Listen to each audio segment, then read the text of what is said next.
The Light Domain is probably the most useful and, in my opinion, best Cleric domain for a pure healer. So let's jump into it. This is my Life Domain Cleric build, levels 1 to 12, pure all the way through, as well as a combat tutorial and even some few items sprinkled in. So let's begin at level 1 with the Cleric. Now, for your cantrips, you're going to start with Resistance, you're going to start with Guidance, and you're going to start with Sacred Flame. Three very good useful spells. I think Guidance is probably one of the greatest cantrips in the game. It's very useful from level 1 all the way up to level 12, so you can't go wrong with that. Resistance, if you can choose your moments, can be very, very helpful. And Sacred Flame is just a nice little cantrip damage dealer spell. Some people have more luck with it than others, but I think it is worth taking. Of course, we go for our Light Domain. For your deity, pick whatever you want. We will take Mistra for this one.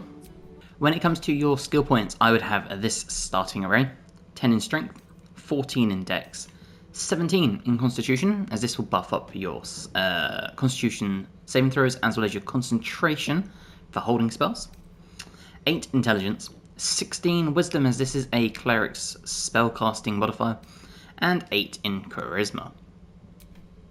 For your proficiencies, take whatever you like, and we move on to level 2, and this gives us Turn Undead. So, pray to turn all undead that you can see. It lasts for 3 turns. And Radiance of Dawn. The sun's divine power dispels any magical darkness. Doesn't affect creatures that have total cover from you. And for your first level spells, we're going to take Healing Word. So we have a bonus action ranged healing spell. We're going to take Inflict Wounds. This is probably my favourite necromancy spell, because it upscales really well the higher you cast it. It is melee based, but the damage output is incredible. Cure Wounds, which is a melee based healing spell, which uses your main action, not a bonus action. So Cure Wounds and Healing Word are very nice little parallels. With Guiding Bolt, anyone that's played the Cleric will know how good Guiding Bolt is, and if it lands, the next attack against that target is at advantage. And Sanctuary. You or an ally cannot be targeted until you attack or harm a creature. You can still take damage from area spells. Until the affected entity attacks or harms another creature, it cannot be targeted by enemy attacks. However, it can still take damage from spells that influence a larger area. And as you'll notice, it is not concentration, which means you could throw this up and then concentrate on like haste or whatnot, and you're going to really, really buff up your chance of maintaining concentration, because you cannot be targeted by an attack that isn't an AoE. Okay, Cleric level 3, we have access to a few more spells. And the first one we're going to take is Hold Person, one of my favourite spells in the entire game. You can upcast this to target more people, and any creature that becomes held, any melee attack against that creature is an automatic critical hit. It's a great way, especially if a fighter with multiple attacks per round, of just wailing down enemies and stopping them. And because it's concentration, it will be based on your Constitution saving throw, not your Wisdom, which is why we buffed up our Constitution. Okay, Cleric level 4, this gives us access to our first feat, as well as one more cantrip. So for this one, we're going to take Produce Flame, and we're going to come all the way down to Resilient Constitution. Now, what this will do is allow us to bump our Constitution up to 18, and gain proficiency in Constitution saving throws, which means you roll twice and take the highest number when maintaining concentration. And then we're also going to take Spiritual Weapon, nice little bonus action summon, great way for just dealing damage, as well as having an extra meat shield on the battlefield, if you will. Okay, Cleric level 5, we have a bunch more spells to choose from, and if you're going to go for a Light Domain Cleric, Spirit Guardians is the way forward.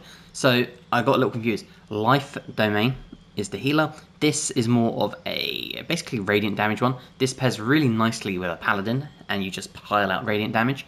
But Light Domain is also very good healing. I've played the Light Domain in actual D&D, and it's phenomenal. It's so good. But really, we want to focus on that radiant damage. We want to focus on our healing. And we want to focus on just nullifying enemies. So Spirit Guardians is the way forward. And what's really good about Spirit Guardians is not only does it travel with you, because it circles you, so if enemies run towards you, it will damage them, but if you run into enemies, it will also damage them. But you can choose between radiant damage or necrotic damage, which is what I think makes this so good. Okay, Cleric level 6, we have an extra Channel Divinity charge and improved Warding Flare. When an enemy attacks an ally, you can use your reaction to impose disadvantage on the attack roll, possibly causing their attack to miss. Nice little way of just protecting your allies. And for a spell, we're going to take Beacon of Hope. Your allies will regain the maximum hit points possible when healed. They also gain advantage on Wisdom saving throws and Death saving throws. This, in my opinion, is kind of like a Hail Mary spell. If things are going really bad and you're really low on health, this is when you throw this up and you try and just get the healing going. And the advantage on Death saving throws, very, very helpful. Okay, Cleric level 7, we have access to an even higher amount of spells. And the first one we're going to take is actually back down into the level 3 spells, and it's Glyph of Warding. This is just one giant AoE nuke, it's so good. And how I like using this is instead of just placing it on the ground and waiting for an enemy to walk into it, treat it like a nuke and place it on top of a bunch of enemies. And then at the end of your turn, it will trigger because there's people within it. Really nice way of bulk dealing damage. And if you can have like a wizard to do like produce water or create water, make everyone wet and then throw this down on top of them with lightning or thunder, you're really maximizing your damage output. Okay, Cleric level 8, we now have Potent Spellcasting. Your god grants you even more intense power. You can add your Wisdom modifier to the damage you deal with Cleric cantrips, which is basically only really for Sacred Flame. But a little bit of extra damage to your cantrip, why not? We also have access to a new feat, and we're going to take our Wisdom up to 18. And for a spell, we're going to take Mass Healing Word. This couples really nicely with Beacon of Hope, like I said. It's also a bonus action, which means you can heal a lot of your companions, and you still have your main action free to do a Guiding Bolt, or to do an Inflict Wounds, or to do a Sacred Flame. Nice little things like that. Okay, Cleric level 9, we have access to some really powerful spells now. Things such as Flame Strike, which is both fire and radiant damage, and Destructive Wave, which is both thunder and radiant damage. Now, we get 2 more spells at this point. We're going to take Insect Plague. So locusts attack everyone within range, make the area difficult terrain, and impose disadvantage on perception checks. Really nice AoE concentration spell. Pick and choose your moments, because you might find you'll do more damage with a Glyph of Warding. Like I said, if you can place this down with a bunch of water around. But it is a nice damage dealing spell, and we're also going to take Mass Cure Wounds just to really focus in on our healing. Okay, Cleric level 10, we now have Divine Intervention. This gives you a list of options you can do, but please bear in mind, once you use this, it is gone forever from the entire playthrough. Divine Intervention is a one and done situation. For your cantrip, honestly, take whatever. Neither of these I think are that helpful. And at this point, let's take Greater Restoration, just because in Act 3, at the higher levels, it can come in pretty handy for some quests. Okay, Cleric level 11, we now have access to level 6 spells. And the first one we're going to take is Planar Ally. Beseech one of these otherworldly entities for aid. This basically gives you a Deva, an extra summon on the battlefield, and it is amazing. Absolutely amazing. And finally, Cleric level 12, access to a new feat. Going to take our Wisdom up to 20, and we have access to one more spell, and there are 2 options you can do here. Either heal a target's wounds and remove blindness and any diseases, or Hero's Feast. We're going to take Hero's Feast, and we're going to pair this off really nicely with our equipment and our summons, and I will show you how. Okay, so that was our level by level guide. Let's go over our items now. So we start with our headgear, and that is the Diadem of Arcane Synergy. When you inflict a condition, gain Arcane Synergy for 2 rounds. Now Arcane Synergy is really good, because essentially, weapon attacks deal an additional damage equal to affected entity's spell casting ability modifier, which might not sound helpful since we'll be using a staff for this build, and I'll explain why. But extra damage on your staff if you end up in melee combat with someone by accident, not a bad little situation. Cloak of Displacement. At the beginning of your wearer's turn, the cloak activates, granting enemies disadvantage on attack rolls against that wearer. Makes this even harder to hit, easier to maintain concentration. For armour, we're going to use the UNT Scale Mail. This, or there is the Armour of Agility. I personally would go for the UNT Scale Mail, just because you get the +1 bonus to initiative rolls. But this is medium armour, so any light cleric can wear it, because light clerics are proficient with medium armour. It means you can add your dexterity, which I know is only +2, but +2 is better than nothing, to your armour class, which brings us to 19 overall, including the other items. We're going to use the Black Guards of Greaves, so this gives us a Long Strider. The Gloves of Belligerent Skies. So, when the wearer deals thunder, lightning, or radiant damage, we inflict 2 turns of reverberation against the target. And a lot of our spells are based on this, which is why we've taken this. We're going to couple this with the Gallus Glow Ring. So when the wearer deals an additional 2 points of damage against creatures that are illuminated, and this pairs really nicely the Coruscant Ring. When the wearer deals spell damage that, while illuminated by a light source, they also inflict radiating orb upon the target for 2 turns, and being a Light Cleric ties in very nicely. Now there are many other amulets you can use. I've left the Spellcrux amulet on this one. Basically gives you a free spell slot. You don't have to use this if you don't want to. There are other ways around it, but I will show you that. Now when it comes to items, Marker Shear is the best stuff in the game. Now, the reason you take this is for Arcane Battery, because it basically gives you a free spell. If you do not have access to Marker Shear, or if you don't wish to use Marker Shear on your Cleric and you'd rather have it on your Wizard or Sorcerer, that's perfectly fine. Instead, we will take the Despair of Athkalath, or however you say it. +1 bonus to spell save, DC, and spell attack rolls. In my opinion, for this build to work the best, you either need to have the Spellcrux amulet, or you need to have Marker Shear. Both isn't essential, and I will prove that to you by removing this one for the fight, and we will take this staff, just to show you how it is, because the damage output is the same. And Light Clerics have access to shield proficiency, so we're going to take Kethric's shield. Now there are other shields that give you a +3 to armor class, even a +4 I believe, but advantage on dexterity saving throws, very helpful, and a +1 bonus to spell save, DC, and spell attack rolls, even better. So that is this build. Let's go and test it out. Okay, as soon as you leave your camp after a long rest, this is your first point of call. Number 1, we're going to do light, and we're going to fuse one of our items with some light once everyone moves out of the way. And there you go, our staff is now lit up, which ties into our rings. From here we are going to come and we're going to cast Planar Ally, and we want the Deva, as I think this fits the best thematically.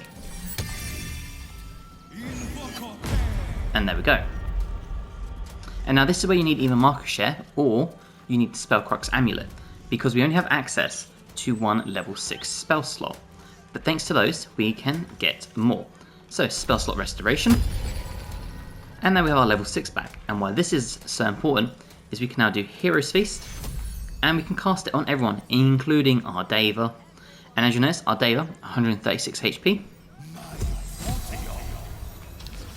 now has 148 HP, and you get a nice little basket full of food. And that's why this is so important, because you might as well buff up your Deva and your companions with extra health and whatnot. And thanks to our item list, what it means is, as I said before, you really save some of your more powerful items to other people. So for example, on my Paladin, I now have all the Helldusk armor, I have the Killer's Sweetheart, and I have the Amulet of Greater Strength, really buffing up my pure DPS character, while also maintaining my Light Domain Cleric as uber powerful. No time to rest. So this build really helps with your team synergy. It's a really nice way of having a support type character that doesn't rely on all your biggest equipment. Okay, we have started the combat, and as you'll see, the Deva is actually very high up in the turn order. It's second alongside my Rogue. And why the Deva is so good is, number 1, it can fly, so it can close distance in areas like this. And it has a Wrathful Smite, but with no spell slots, which means you can do Wrathful Smite every single turn. Just like that. Okay, so we know about our abilities. So, number 1, let's show off our improved Warding Flare. If you might remember, this allows a attack to potentially miss. And there you go. So because of that, they made their save. Okay, so you can see our Cloak of Displacement has triggered. Now let's start casting. And we're going to start with our Hold Person. Do it at level 3. And we'll hold the Gentleman there. We'll hold this one here. And we'll try and hold this one here. And there you go, you can see we've held all 3. And what this now means is that any attack that we do is an automatic critical hit. And again, this pairs really nicely with your abilities. So if we come in here and do a level 3 Divine Smite, you can do bulk damage. And this works on every single one. just like that. Really nice way of just dwindling enemies down. And because that's your main action, you still actually have your bonus action, so we could then cast our spiritual weapon. We could throw this up here with our Deva.